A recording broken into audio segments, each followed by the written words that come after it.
स्नेहनीड्स art of teaching या चॅनलवरती आपल्या सर्वांचं स्वागत आहे. विद्यार्थी मित्रांनो, पवित्र पोर्टलच्या माध्यमातून ज्या विद्यार्थ्यांनी रजिस्ट्रेशन केलेलं आहे ते सर्व विद्यार्थी आपण जाहिरातीची वाट बघत आहे.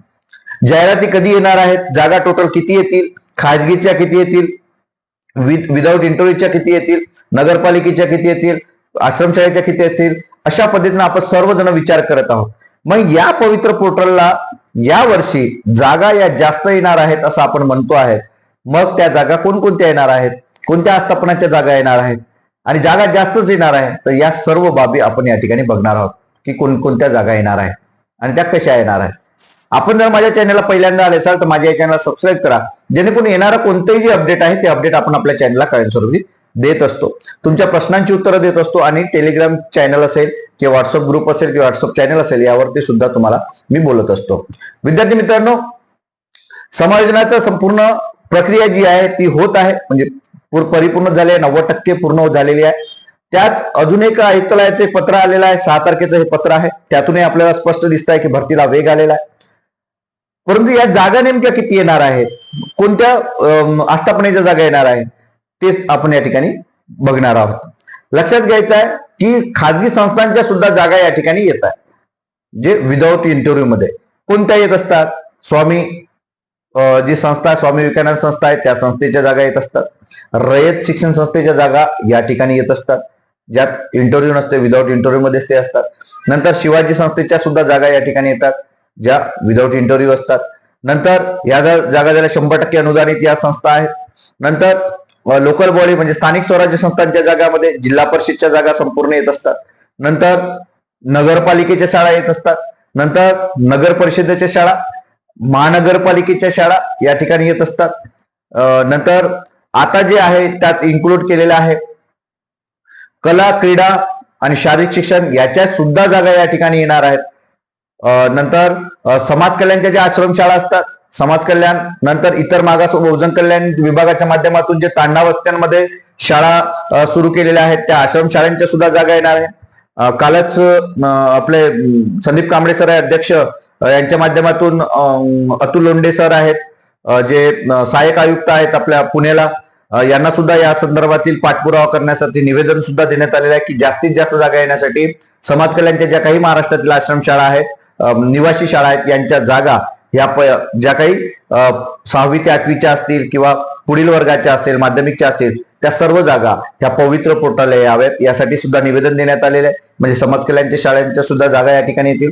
नंतर आदिवासींच्या ज्या आश्रमशाळा आहेत, वेगवेगळ्या 16 जे आदिवासी ब्लॉक आहेत आपले किंवा जिल्हे आहेत, त्या व्यतिरिक्त इतर ठिकाणी आदिवासी बहुल जी लोकसंख्या आहे त्यांच्यासाठी जिल्हा परिषद, त्यांच्यासाठी आश्रमशाळा त्या ठिकाणी आहेत. पहिल्या वर्गापासून आश्रमशाळा आहेत, काही ठिकाणी 6व्या वर्गापासून आश्रमशाळा आहेत. याच्या सुद्धा जागा या आपल्या पवित्र पोर्टलला येणार आहेत.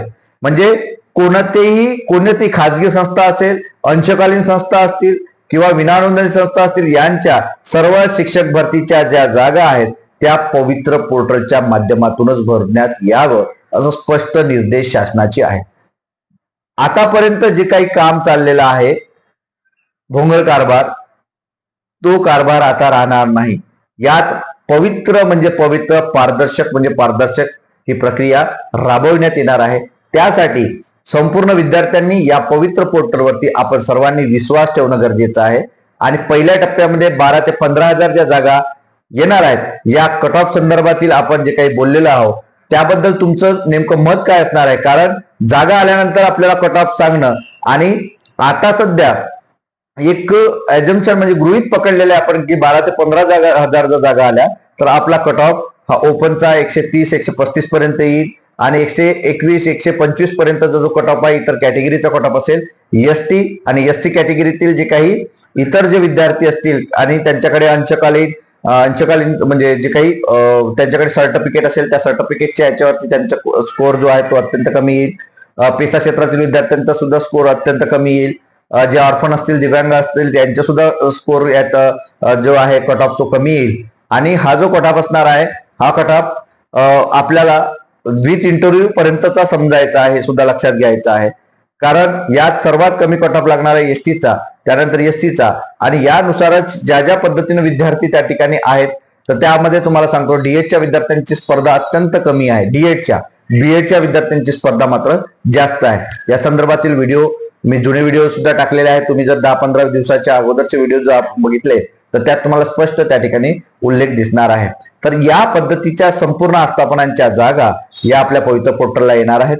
त्यामुळं पहिल्या टप्प्यामध्ये जी काही भरती होणार आहे या भरतीतील संधीचं सोनं आपल्या सर्वांना करायचं आहे। डोकं शांत ठेवून आपल्याला अभ्यास करून विचार करून प्रिफरन्स द्यायचे आहेत, कारण 100 प्राधान्यक्रम आपल्याला देता येणार आहे। कारण ही संधी जी आहे ही सोनेरी संधी आहे। ही संधी जर हुकली तर आपल्या हातात काहीच मिळणार नाही। पुन्हा तारीख पे तारीख असणार आहे आणि 2 न 3 वर्षांनी भरती होत नाही, तेव्हापर्यंत आपण जेवढी नोकरी करायला जेवढा वेळ मिळायचा तो पण वेळ आपला निघून जाणार आहे। त्यामुळं प्रामाणिकपणे अभ्यास करून स्वतःच्या कॅटेगरीचा अभ्यास करून आपल्याला प्रिफरन्स द्यायचे आहे। 10 लोकांचं ऐकू नका, स्वतःच्या मनाने याचा विचार करून एखाद्याचं गायडन्स घेऊन तुम्हाला या सर्व गोष्टी करायच्या आहेत। विद्यार्थी मित्रांनो, हे पूर्व सूचना मी तुम्हाला देतो आहे। तुम्हाला याबद्दल नेमकं काय वाटतं हे नक्की कमेंट बॉक्समध्ये कळवा आणि अशाच अपडेट करता माझ्या या चॅनलला मात्र सबस्क्राईब करा। धन्यवाद।